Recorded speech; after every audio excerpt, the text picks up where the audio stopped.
Coming to you from Jonesborough, Tennessee, the storytelling capital of the world, and broadcasting from the historic McKinney Center, it's Storytown, Jonesborough's original storytelling radio hour. Well, thank you for joining us tonight for another virtual production of our radio show. We'd like to thank our sponsors, the Tennessee Arts Commission, the Wild Women of Jonesborough, Main Street Cafe and Catering, and Nancy Hope and Odie Major. We really appreciate y'all. Now, here we are in September. Can you believe it? Well, it's time for apple picking and leaf peeping and the Smokies and the Blue Ridge and, of course, the corn mazes at Fender's Farm. So many traditions happen in September. September is also a time for reflection. But we also remember that day in September 19 years ago, a day that changed us forever. Now, during this time of reflection, we talked with first responders and we collected their stories. The first responders were on the front lines that day, the firemen, the police officers, and we'll always remember their bravery. Now, I actually come from a family of first responders. Now, my dad, my father was in the military, but everyone else on his side of the family, they were first responders. I mean, all of them. My dad's father was a police officer, and his father was a fireman in Chicago. And my dad's two brothers, my Uncle Bob and my Uncle Dick, they were both police officers, as were their wives, my Aunt Nonine and my Aunt Bridget. And then their children are first responders. My cousin Michael, he started out as EMS, but he's a police officer now.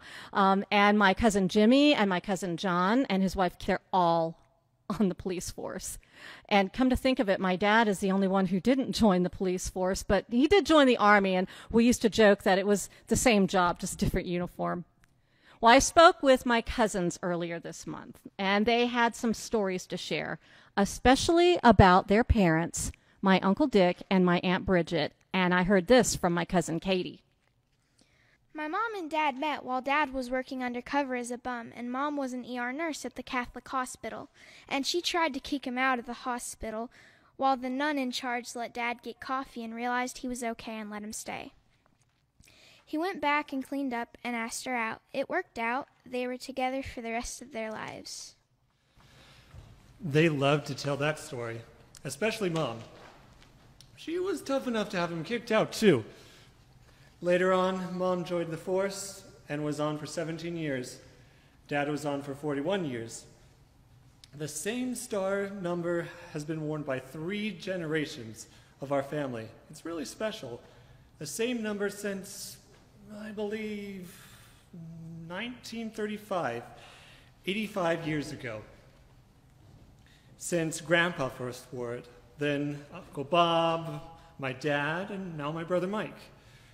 When I got promoted to sergeant, my dad was still on, so I couldn't wear his family star, but in lieu of his, I'm wearing Uncle Bob's sergeant star. Over 150 years of combined service in my family.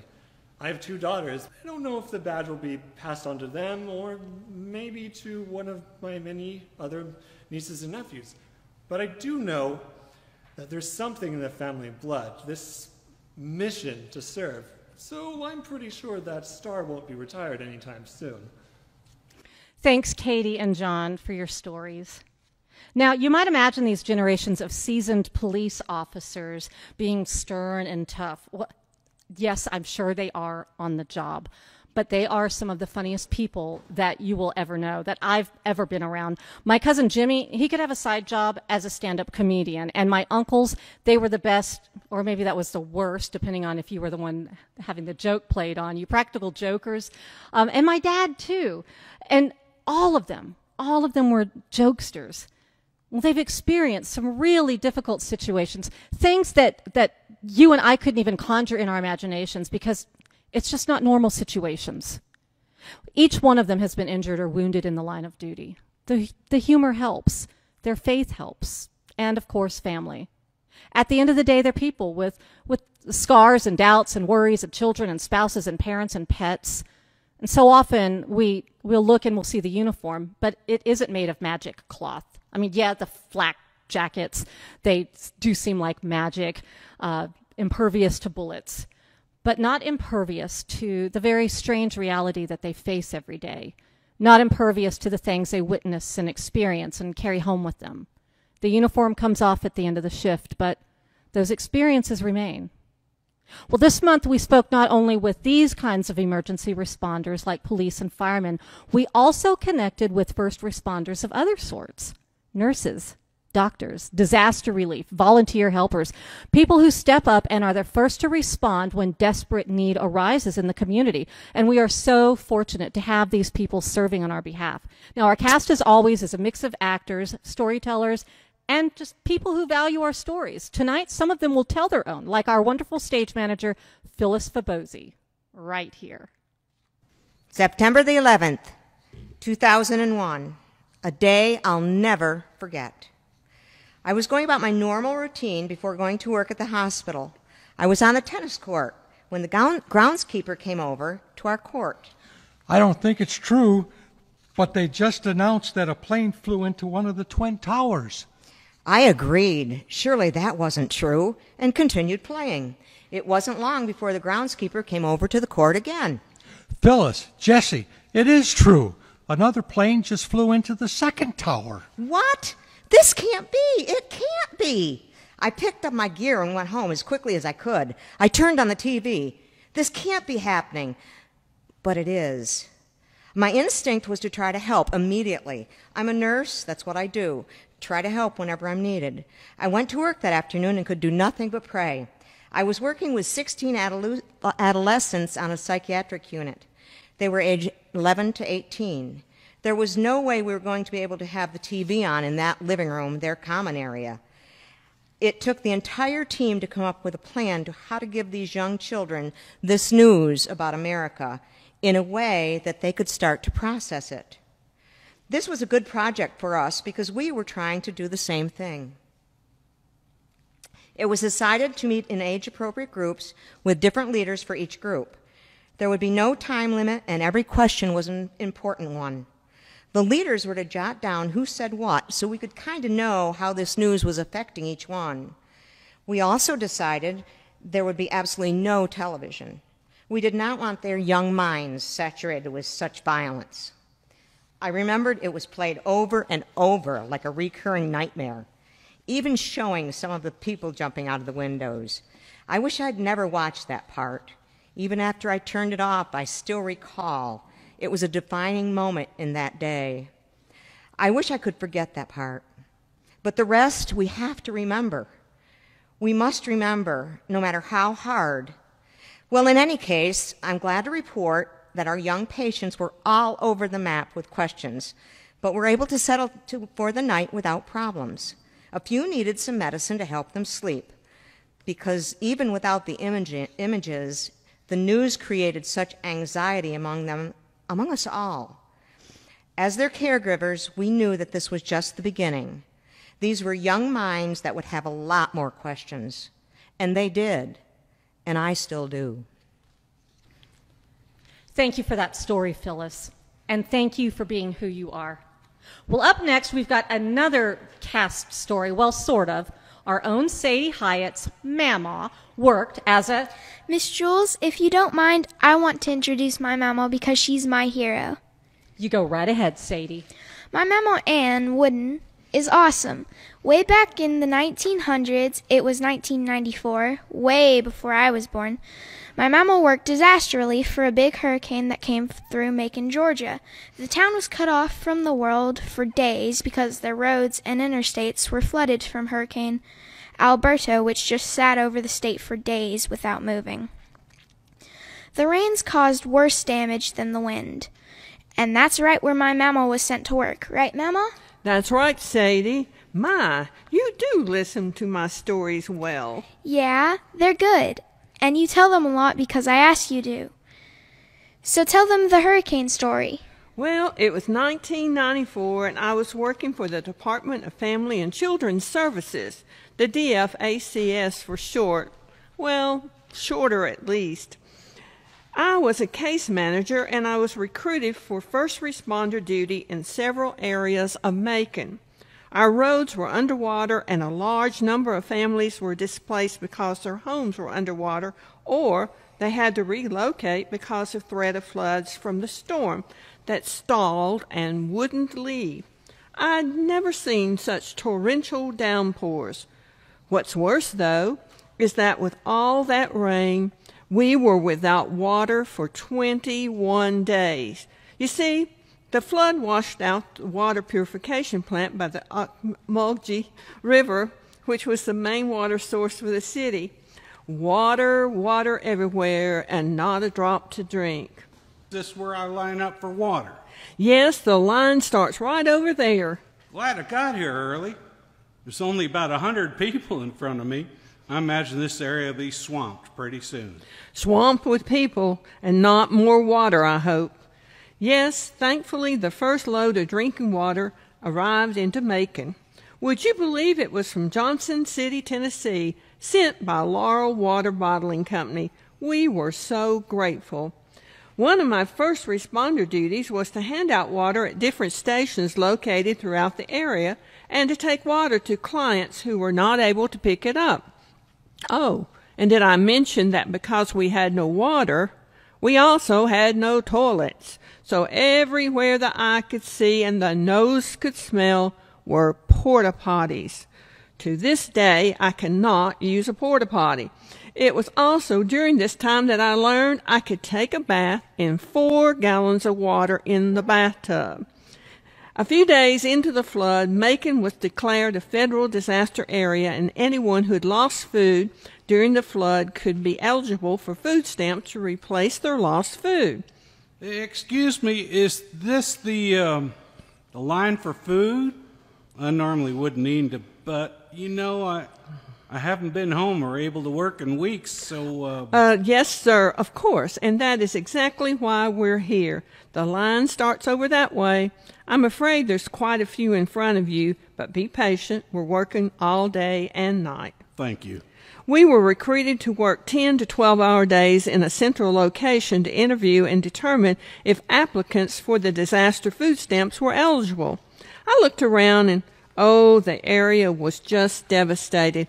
I would have given everyone assistance if only had the power to do so.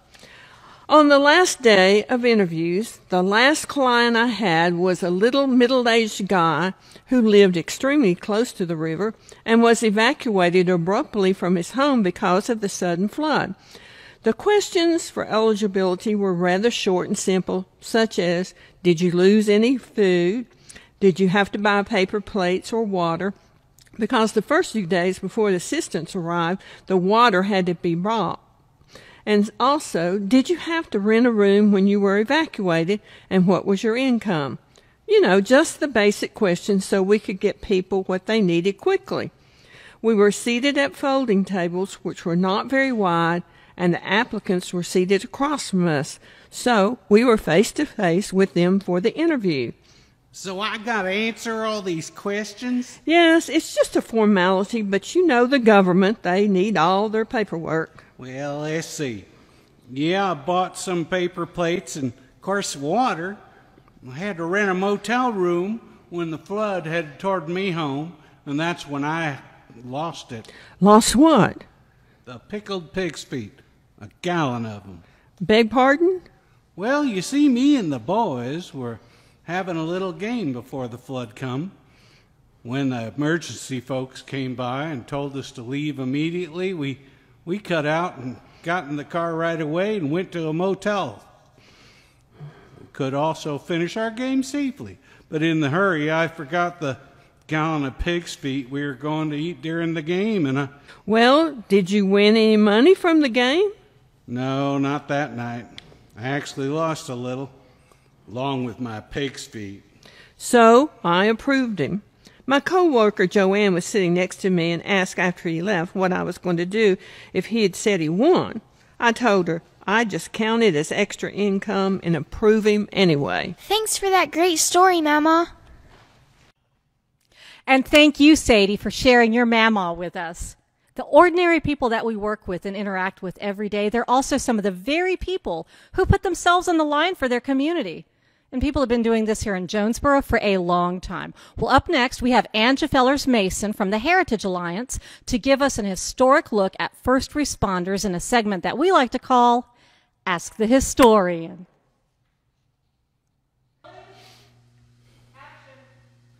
Thanks, Jules. As we honor our first responders this evening, I wanted to share the stories of Fire Chief Guy Sabin and Policeman James Hood. Both men lost their lives in service to the town and its residents. Their stories are ones of bravery, tragedy, heroism, and mystery.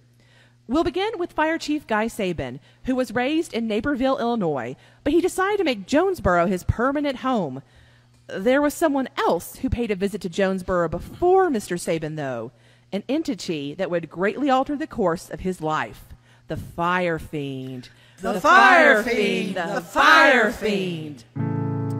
The town was first introduced to the Fire Fiend on December 31st, 1873, after a disastrous fire burned down half of downtown. The Herald and Tribune reported on it in their next edition, January 8th, 1874. The Fire Fiend, its fearful ravages in Jonesborough.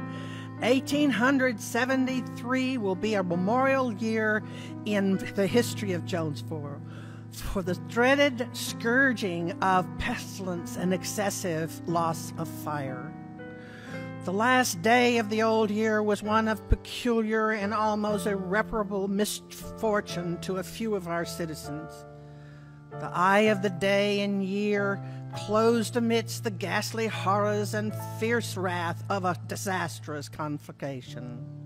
At 5:00 p.m., the town was startled by the loud cries of fire, the rapid strokes of the courthouse bell. The citizens rushed forth from their stores, residences, offices, and places of business to the scene of ruin.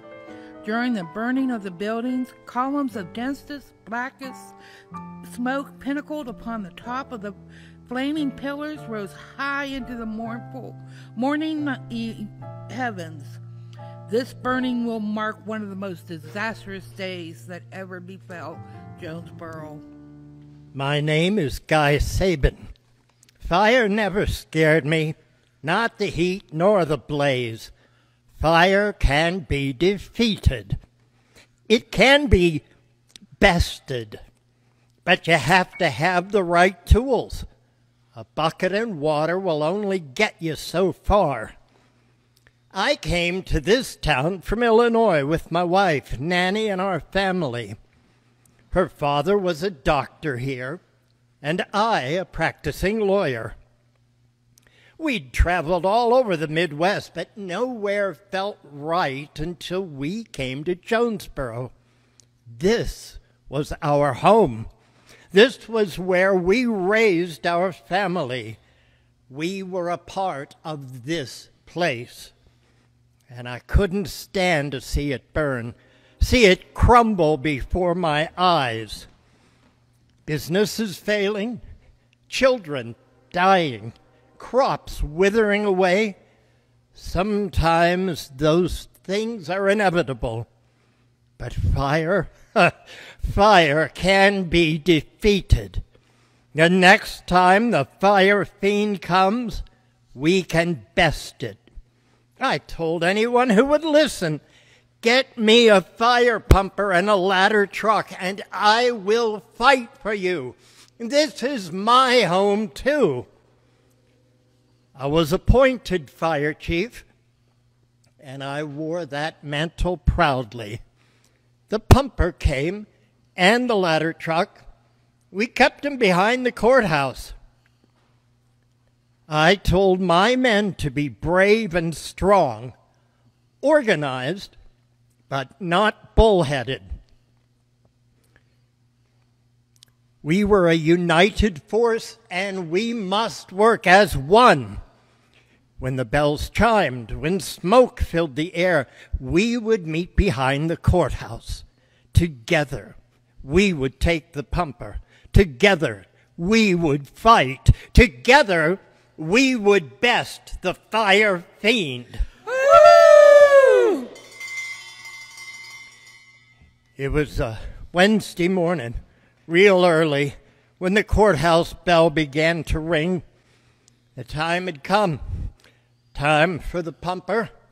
Time for my men. I told my wife goodbye, kissed my boys on the head, and told them to be good till I returned. I turned into the night as the flames shot higher and higher. Dear cousin, you probably have heard by telegram of the death of Mr. Guy Sabin.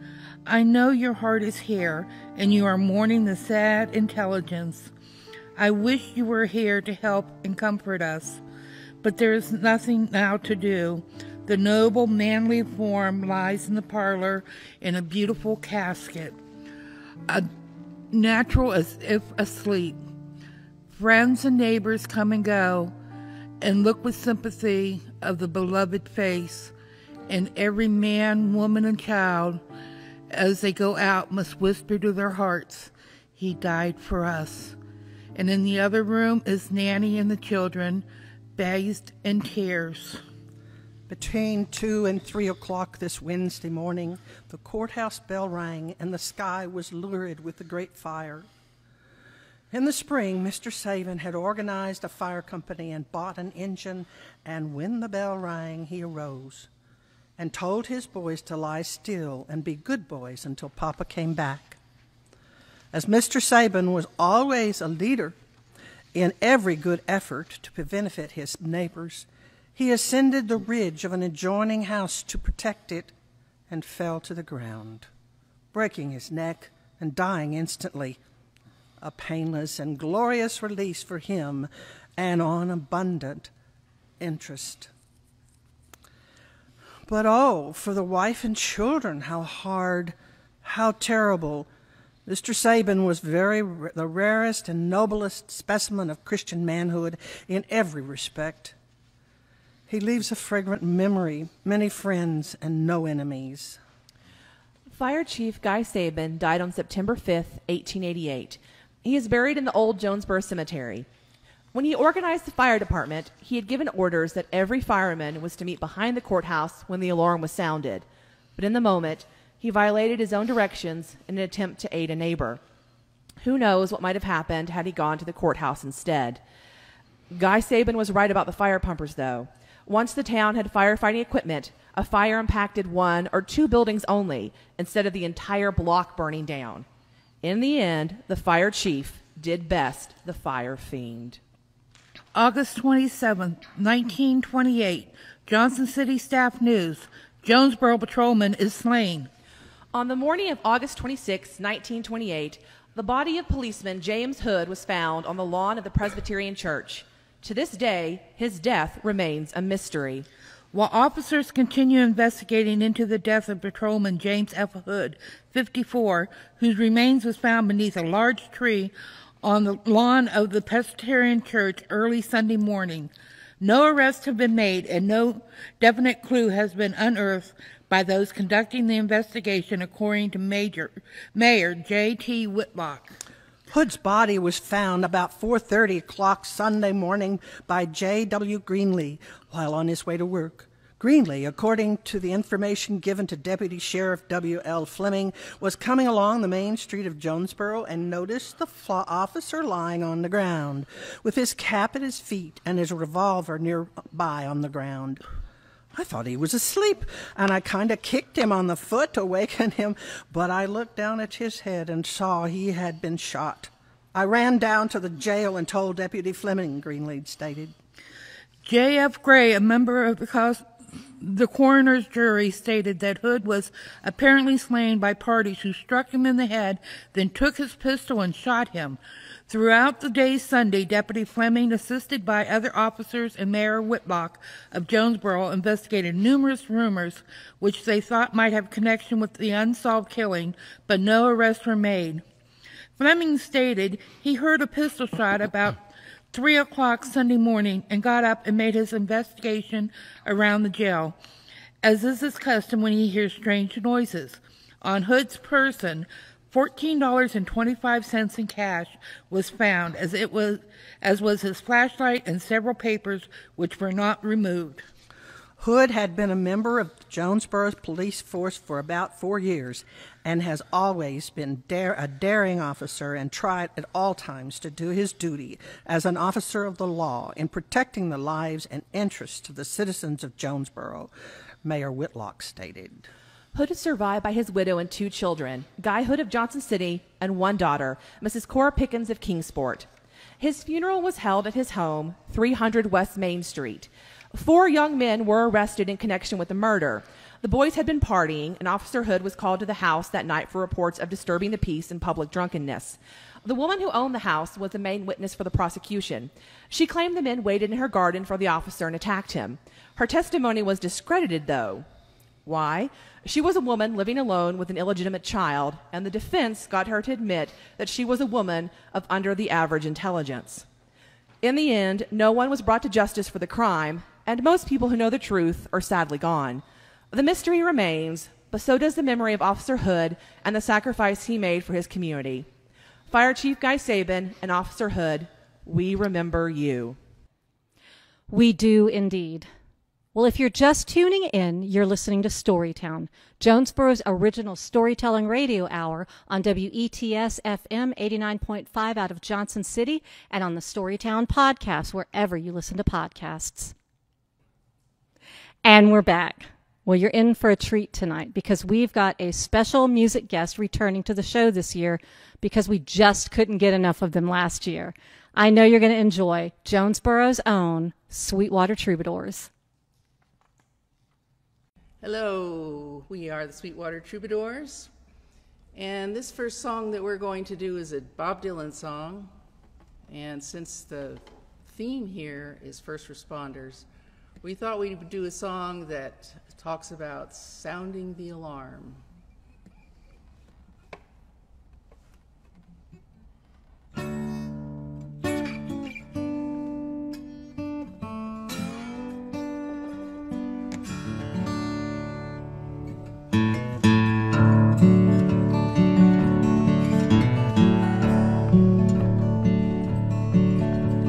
Ring them bells, ye heathens, from the cities that gleam. Ring them bells from the sanctuaries or the valleys and streams. They're deep and they're wide, the world's on its side. Time is running backwards and so is the tide.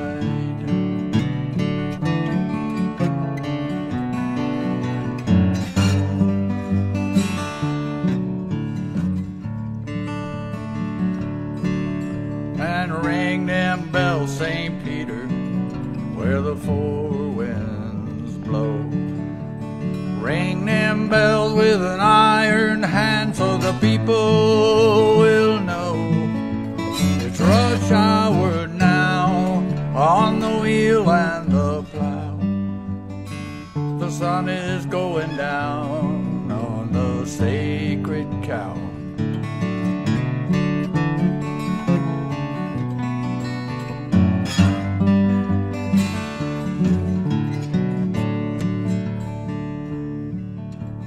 Ring them bells, sweet Martha, for the poor man's son. Ring them bells so the world will know that God is one. The shepherd's asleep where the willows weep. The mountains are filled with lost sheep. Ring them bells for the blind and the deaf. Ring them bells for all of us who are left. Ring them bells for the chosen few who will judge the many when the game is through. Oh, ring them bells for the time that flies and the child that cries when innocence dies. Ring them bells, St. Catherine, from the top of the room. Ring them bells from the fortresses for the lilies that bloom. The lines, they are long, the fighting is strong. They're breaking down the distance between right and wrong.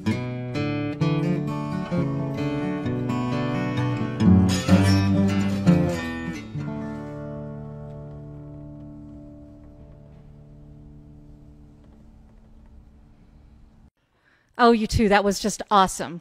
Well, the Sweetwater Troubadours will be back just a little later in the show to play another number for us. But for now, we'll get back to more stories of first responders. Now, this story comes from the son of one of Jonesborough's volunteer firemen from way back in the day. Dad was a volunteer fireman. The fire hall was right here on Main Street, and when the fire whistle would go off, Dad would drop whatever he was doing, whether it was helping the customer or manning the cash register, it didn't matter. He would sprint down out of that building, down Spring Street, and sprint to the fire hall to put on his gear and take care of the fire. To him, it didn't matter about the business. He was that dedicated to his work as a volunteer fireman. I'm also assuming that he believed whoever was left could take care of everything.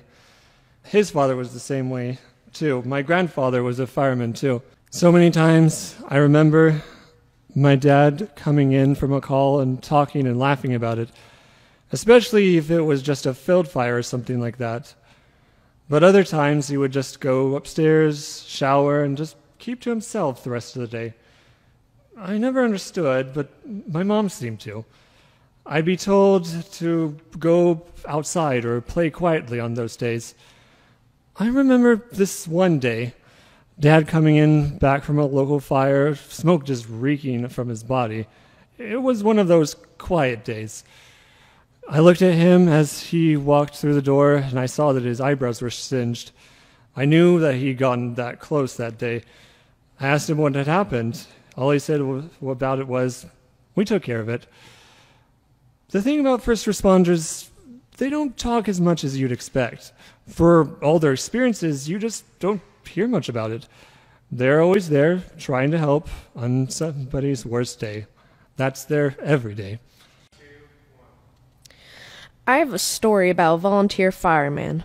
I don't remember his name. I don't remember much about him except his long, long arms. It was 1922. There was a big storm that came through, and me and my friend were playing along the little limestone creek side. When the water rose up and swept us away, there was something floating in the water. I remember maybe it was a wooden door from one of the houses that also got swept away. We climbed up onto it and began yelling for help. Neighbors ran alongside the limestone creek, trying to catch us, but missing. They decided to go to the 3-foot bridges over the creek to see if they could nab us. They missed us on the first bridge, then the second. There was only one more bridge before we'd be swept out of reach and into the broader Nolichucky. At last, a long pair of arms reached down and plucked both us boys up out of the water at the same time. As we nearly slipped under the third bridge, at this point, the water began to flow over the bridge, and had it not been for those long arms of the volunteer fireman who grabbed us, we might have been swept away. That was 98 years ago, and I still remember it. We had a civil defense tower right here in Jonesborough. I lived about 100 yards from the location of the tower. It was actually on the grounds of what was then a landfill, but it was also the bus garage for the county school system. In the summertime in particular, I would walk up to that area. It was a large wooden structure that reminds me of a fire tower today, I guess. It was manned at the very top by an individual with binoculars. I say manned, but more often than not, there was a woman up there. Let's see, this would have been about 1958. That individual was observing every single aircraft that flew and making record of that aircraft in a notebook. That person would then make a phone call to somewhere. I was 10 years old at that time. I really didn't understand the complexity of this role, but since it was the height of the Cold War, I can only assume that there must have been thousands of these civil defense plane spotting towers all across the nation in those days. It just always fascinated me that this process was taking place. It was also during this time that a lot of fallout shelters were being constructed. I was, even at this young age, cognizant of the fact that nuclear war was more than a possibility. It was really one of my childhood fears, and nearly came to be that summer of the Cuban Missile Crisis. I remember all the adults vowed that they'd never forget how close to war we came. But, in time, they did. I guess nobody likes to remember the difficult things until we have to do them all over again. Growing up during this time, it was always in the back of our minds, in the back of children's minds, that something in the world was amiss. Something was off. I knew that even at 10 years old. I went out and looked up to that person in the tower nearly every day. Maybe it was curiosity, maybe it was just to make sure. As long as she was still looking, it meant nothing was coming yet. That person in the tower would have been the first responder, the first one to see an enemy fly into our region. I am grateful to this day that they never saw what they were looking for. Me too, Miriam, that's for sure. Well, up next is another kind of community first responder. I was young on the Jonesborough police force, just a month or so in, when I started to learn how the community helps to respond to different kinds of situations in their own neighborhoods. Back then, we didn't have any hotels. We still only have one, plus the Eureka Inn and some bed and breakfast. But back then, there wasn't anything like that. The bus would stop at where the Shell station is today, up there on the hill. For some passengers, it would be the end of the line, and they didn't have anywhere to go. We got called, my partner and me, one night to go out to the bus stop. There was a family that was stranded, and they didn't have money to go any further or anything. My partner put them in our car, and I asked him where's he's taking them, and he said, "We're going to Doug Ray's." Well, I was new. I didn't know what Doug's Ray's was. Maybe it was an organization or something. But we drove only a mile and turned onto Depot Street. He told everyone to wait here a minute, and he went up and knocked on the door, and he spoke to this man, African-American man. And then the door opens wide, and the man behind the door shares a big smile to the passengers. My partner opens up the door for the family, and I get out too and help carry their belongings up to the door. I still don't know what's going on, but that man's smile let me know whatever was going on, it was all going to be fine. My partner and I get back in the patrol car, and I must have had that question in my eyes because he said, "That's Doug Ray. Finest man you'll meet around here. You need to get to know him too. Come out here and talk with him next week sometime." And I did. On Tuesday, I drove back to Depot Street to the house we'd gone to a few nights before. The family we'd dropped off was gone. Doug Ray and his wife fed them, let them stay a couple of days, then gave them a little money to help them get where they wanted to go. You know, people don't do that anymore because they're scared, but he would. He'd let them stay, and he fed them. What was that spirit? I wanted to know, so I walked up and talked to him as he worked in the yard. He told me he had this sense that if we didn't make it, if we didn't care of each other, nobody would. He stepped in and did things that we just weren't, the police department, I mean. We just weren't equipped to do. I remember one time we brought him a family that had a baby. The lady had a baby and their car broke down and they were stranded. Doug Ray kept them and bought them milk and everything until she was able to go on. He had a big heart. He helped anybody that needed help, and the police knew that. We knew if it was a situation we couldn't handle, we could take them to Doug Ray, and he would take care of them. First responder if I ever met one, and the finest man in town. Women accepted for Volunteer Emergency Service Program. How many people have heard of this emergency service? Okay, well then what if I said Navy Waves? Okay, heard of them, have you, from World War II? I should hope so. I wouldn't call these first responders, but they were certainly emergency responders. I mean, it's even in their name. No one thought that women would continue to serve in the Navy when the war was over. Nobody thought they'd stay in their factory jobs after the war either. Women were needed during the war. The numbers were proof. By 1943, 27,000 American women served in the WAVES program. I still remember the day I decided to join. I was 22 years old and worked as a telephone operator. I had worked that Sunday, a split shift. I came home and started writing a letter to a GI I'd met. The radio was on. Then there was an announcement. Pearl Harbor had been bombed. It changed everything right there. I finished the letter. I don't remember what I even put in it. I mailed it, and I never got an answer. I don't know what happened to him, but I know what I wanted to do. I responded to the emergency call to women. I joined the U.S. Navy. I know they'd want telephone operators, and I had 5 years' experience. But did they want me as an operator? No. They made me a radio man. I didn't know if I would last in that. You have to make your lettering so precise.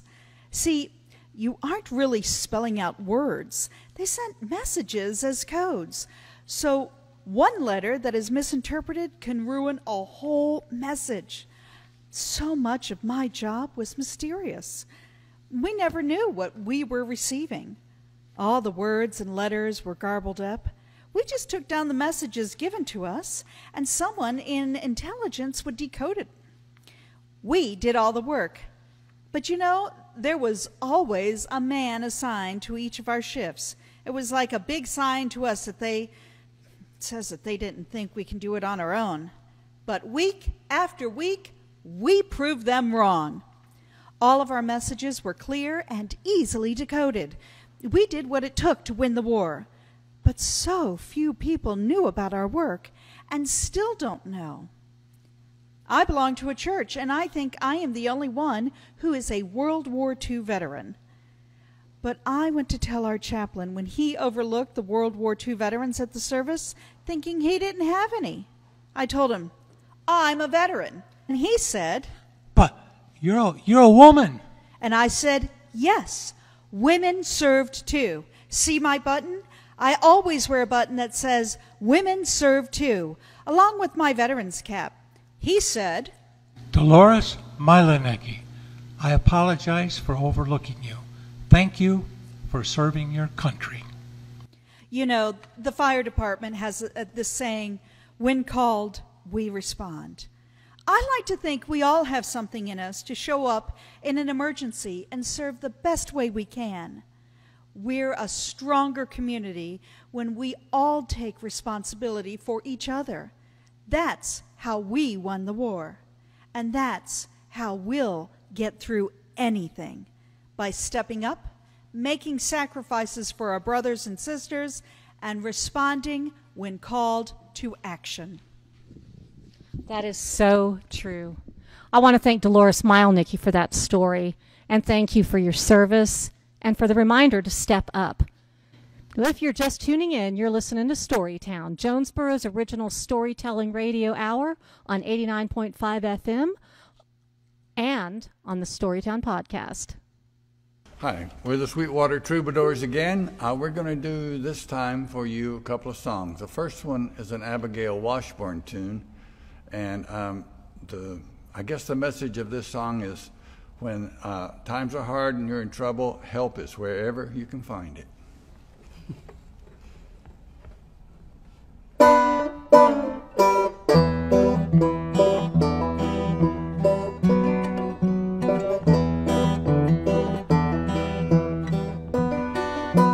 Old folks told me you're not coming home. Old folks told me got to move along. Like a ripe old fruit on a borrowed vine, I'll hang around. Oh Lord, I'll hang around. Eve stole the apple from the tree.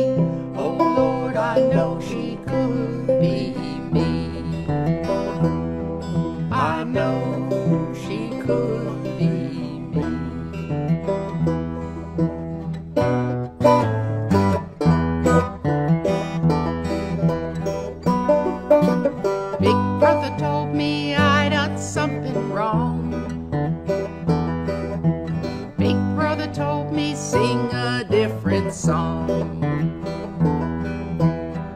like a tolling bell in its final hour. I'll make a sound, oh Lord, I'll make one sound. Another man done gone, he sang this song, oh Lord, I know he could be me. I know he could be me.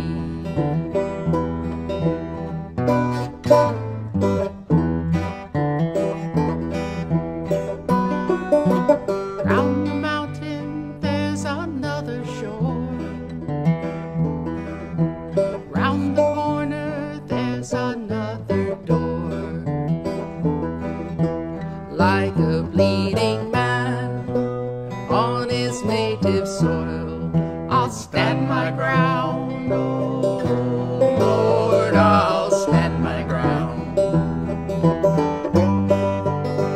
They nailed him to the cross for no sin, oh Lord, I know he could be me. I know he could be me. They nailed him to the cross, another man done gone. He stole the apple from the tree. Oh Lord, I know she could be me. I know she could be me. I know she could be me. Anyway, this is an old time Ray Price tune. Been one of my favorites for years, as we like to say.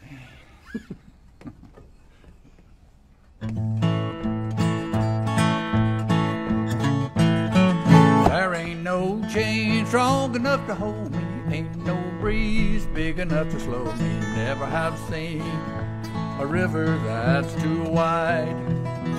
There ain't no jail tight enough to lock me, ain't no man big enough to stop me.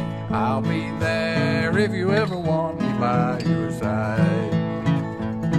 So love me if you're ever gonna love me.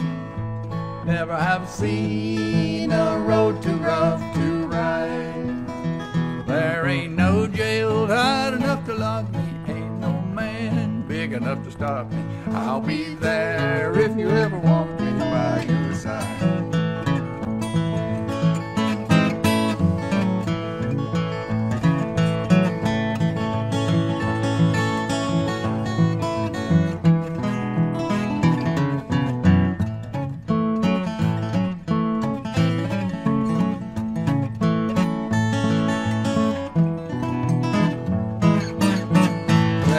No rope stout enough to bind me. Look for me, honey, you'll find me any old time you're ready with your charms. I'll be there ready and waiting. There won't be any hesitating. I'll be here if you ever want me in your arms.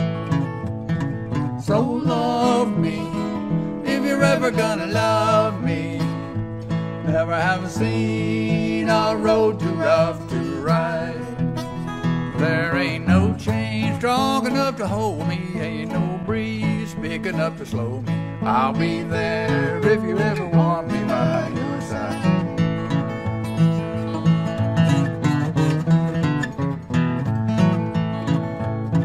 So love me if you're ever gonna love me. Never have seen a road too rough to ride. There ain't no chain strong enough to hold me, ain't no breeze big enough to slow me. I'll be there if you ever want me by your side.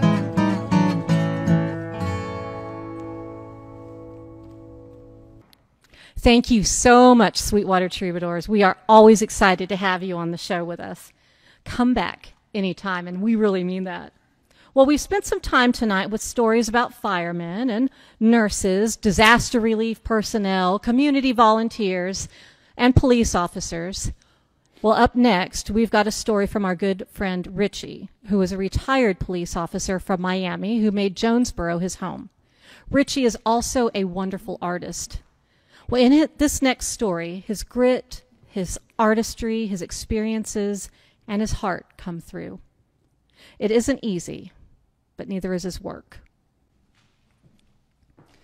My first day on the job as a police officer was a funeral for 3 of our auto theft detectives. They'd been ambushed and killed by a car thief. It was going to be a long 30 years. Years later, I was part of a task force of detectives looking for a man that had been strangling prostitutes along a stretch known as the Tamiami Trail. He would dump the bodies several miles west in a residential neighborhood sometime around sunrise. Parked on a side street in my unmarked car around 10 p.m., I was approached by a young blonde woman who wished to tell me about a suspicious man at a gas station. A hooker can spot a cop a mile away. She was well dressed and well spoken. She was aware of the strangler, and she used a pager to meet her clients. She had just gotten out of rehab in Kentucky, and she had no money. She was pleasant and well spoken, reminded me of a college student. The suspicious man that she saw, he couldn't be found. Again, warning her of the danger, she assured me she would be careful. At sunrise, after 18 hours of surveillance, I moved to the residential neighborhood just to the west. My fear was falling asleep and finding a body in front of my car. The next afternoon, I came in to work for another night of surveying the area, only to find that that sweet young blonde had been the killer's 8th victim. This hardened detective was shocked to the point of tears. One night while working uniform at Miami International Airport, an alert 2 went out over the radio. An Eastern Airlines 727 was on approach, and the right side landing gear would not go down. Fire trucks foamed the runway, and the pilot made an emergency landing. The pilot skidded to a stop halfway down the runway, and we helped the passengers exit by the slide chutes. After they were off, the co-pilot said he'd lost his wedding ring at the end of the chute. A fireman and I helped him feel around through the dark and the 6 inches of foam for the ring. It was an impossible task, and after several minutes, I gave up. 10 minutes later, we heard him cry out, "I found it!" I could go on and tell you of being the first on the scene where 3 of my colleagues were shot, laying in the street in their bloody tan uniforms. One died. One had a piece of his brain gone, and the other was gut shot. Or I could tell you of my friend Rick, who stopped to check a car on the side of the road with foggy windows, only to be shot 5 times point blank. Ricky returned fire, and the subject was apprehended. He'd come upon a rape in progress. The victim had to radio it in as Rick's jaw had taken a bullet. He survived, only to die a year later due to a blood transfusion that was loaded with hepatitis C. Or I could tell you of meeting Presidents Reagan, Ford, Clinton, and both Bushes while working with the Secret Service, or helping a lost elderly woman find her home. I could go on. But it's all about serving and protecting the community that I served. For the past 15 years, Jonesborough has become my forever home. I feel like I'm part of something really good. A community that maybe doesn't always agree, but always seems to come together for the greater good. That's something that's worth surveying and protecting. I leave it to the next generation to do just that. I have hope for this generation. In my travels, I have met extraordinary people that give me this hope. In the county of Essex, England, is an old community, much older than Jonesborough, which is Tennessee's oldest town. In this community, I came to know of a small modern Orthodox synagogue. A member of that shul is Yoki Mandel Davis, a youngish woman of uncommon courage and caring. When she was out for a walk in early March, she called on her elderly neighbor, the vicar's widow, with a bowl of chicken matzo ball soup and a friendly chat. On the way home, she had the germ of an idea. What if she started bringing chicken soup and maybe a cookie to her lonely neighbors right before Shabbat? The next week, she called on a kosher butcher, a vegetable provisioner, a kosher bakery, asking if they might donate supplies. By the third week, the Made with Love chicken soup run was operational, with 20 folks serving chicken soup, challah, and a cookie. Her husband and her son were the helpers, but it was growing. At week 6, mid-April, 45 households were receiving soup, croutons, potato latkes, fruit salad, challah, and a homemade dessert. The forces had grown to some 12 people. Some visited the shops collecting supplies. Yoki made all the soup. Some made latkes, cut up fruit, made challah, and desserts. Children made pretty cards with poems and cheerful greetings to go with the food. Others picked up and made deliveries and stayed to talk. On Thursday morning, Yoki's stove steamed away with 4 huge stock pots, and her kitchen counters were covered with containers of soup. Each container served 4 people or made leftovers for a single person. Some people donated money to buy the supplies. Women came carrying trays of 300 matzo balls, individual packets of latkes, bowls of fruit, salad, loaves of challah, and delicious desserts. July 1st, Yoki returned to her job and the good work in Essex, now serving 100 individuals, plus Soup Run 2 in northern London serving over 40, which passed to her shul. Every week now, the soup is made in the synagogue kitchen by a volunteer professional chef and the rabbi, and delivered to Jews, Anglicans, atheists, and Muslim families. When asked why she did this, Yoki simply said, "There were lonely and shut-in people. There was a need for a good meal and a friendly chat." I was filled with hope for the future about this story in Essex. And then I arrived home and read the story of One Acre Cafe. Since the beginning of the pandemic, One Acre Cafe has continued to cook nourishing, healthy meals for people in need. While they aren't able to sit with and talk with those they serve, they greet each person in need with a smile, with food, and without a charge for doing so. Prepared by a group of caring individuals under the lead of Jonesborough's own Ashley Cavender. In this time of emergency, they are answering the call to serve and to help, and showing great love and compassion as they do so. To all of our first responders, in whatever field you serve, we appreciate you. We value you for how you take care of us.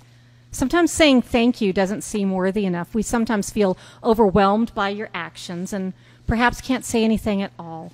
But let us say this now tonight. Thank you. Well, that's our show tonight. I'd like to thank our storytellers, our actors, our technical crew who worked so hard to bring this show together during these very, very strange times. I'd like to thank the Sweetwater Troubadours for bringing their wonderful music and joining us tonight, and for our sponsors who help us bring you this show every month: the Tennessee Arts Commission, the Wild Women of Jonesborough, Main Street Cafe and Catering, and Nancy Hope and Odie Major. And of course, we want to thank you, our listening audience. We miss you. Stay safe, take care of each other, and we'll see you again soon.